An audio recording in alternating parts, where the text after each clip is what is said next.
Greetings, friends. I am Vitaly Portnikov.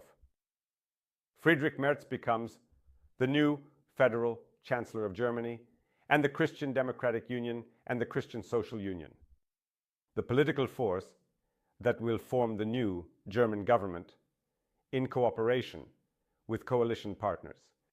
This is the main outcome of the parliamentary elections in Germany, which took place last Sunday.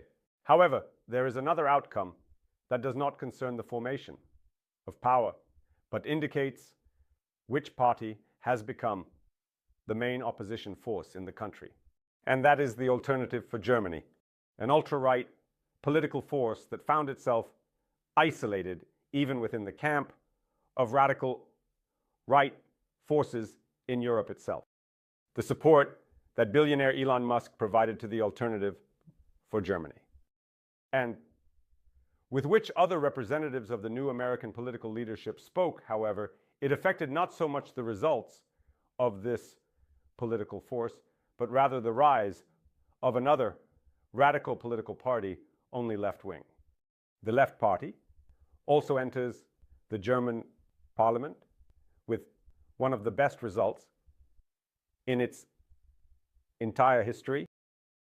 The results of the left are largely due to the support they received in the eastern regions of Germany in the territory of the former German Democratic Republic.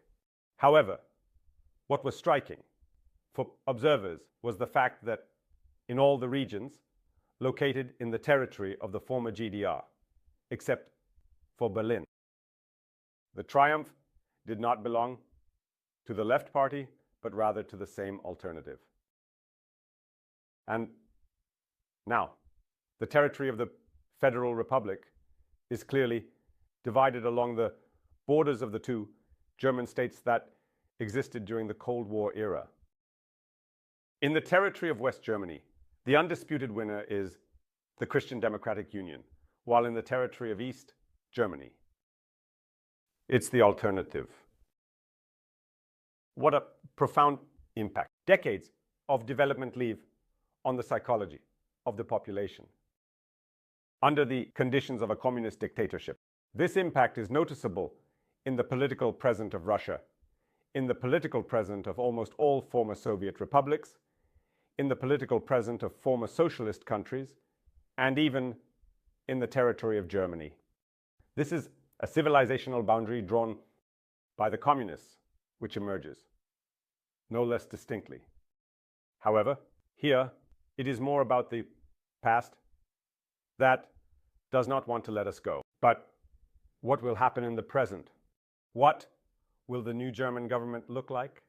Just last night, it seemed that Germany was facing an era of serious turbulence, because if all the leading parties entered the German Bundestag, parties of the country, it would not be possible to form a classic two-party coalition which has always been quite effective in terms of governing the country, and Friedrich Merz would most likely face the fate of Olaf Scholz, the current federal chancellor, who was forced, after the last Bundestag elections, to form a government that represented the interest of the Social Democrats, the Greens, and the Free Democrats.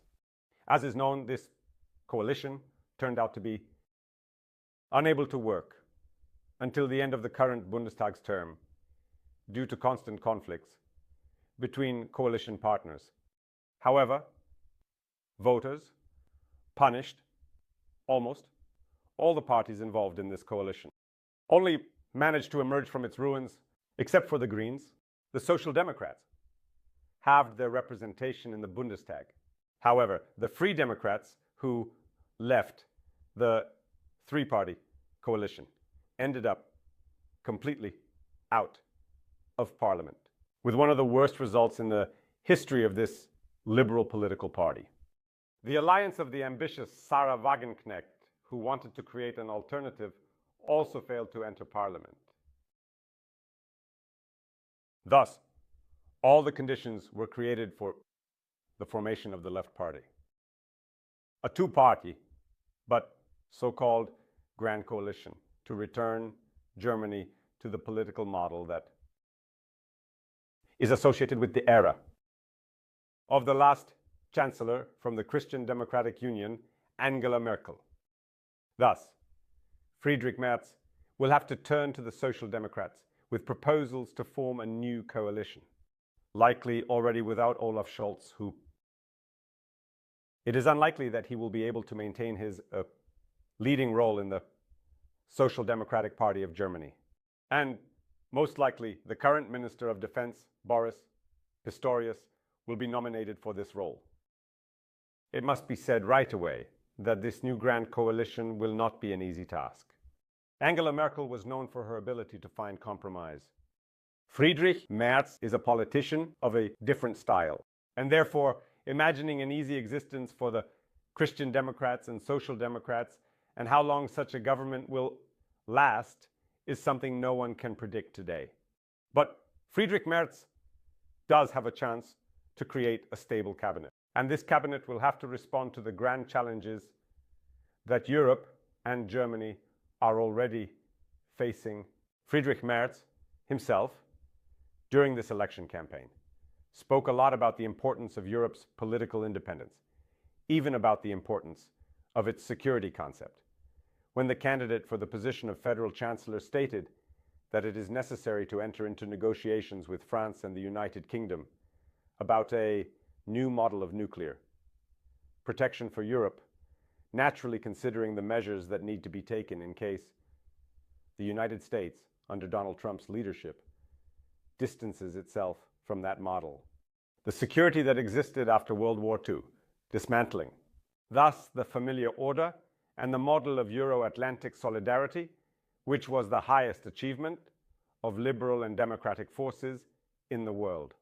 After managing to get rid of the far-right dictatorship, and, by the way, after the far-left dictatorship was also defeated in the Cold War. But now, as the far-right returns, and they are paving the way for the far-left, much will depend on the democratic forces, and on the effectiveness of the German government, which remains the main economic power of Europe, will depend whether the continent withstands these cold winds from the United States and the Russian Federation, which of course have different ideas about their own roles in Europe, but clearly can, with their ideas and actions, achieve the actual destabilization of the European continent. So the new Federal Chancellor faces, I would say, tasks of a continental scale, not to mention those tasks that are related to supporting Ukraine in the ongoing Russian-Ukrainian war, and with overcoming the economic problems that Germany itself is facing. Thank you, friends. Stay on this channel, subscribe to it, follow my social media and the channels on Patreon, buy me a coffee and donut, which help develop resources. Use the sponsorship feature on YouTube itself. Peace to you.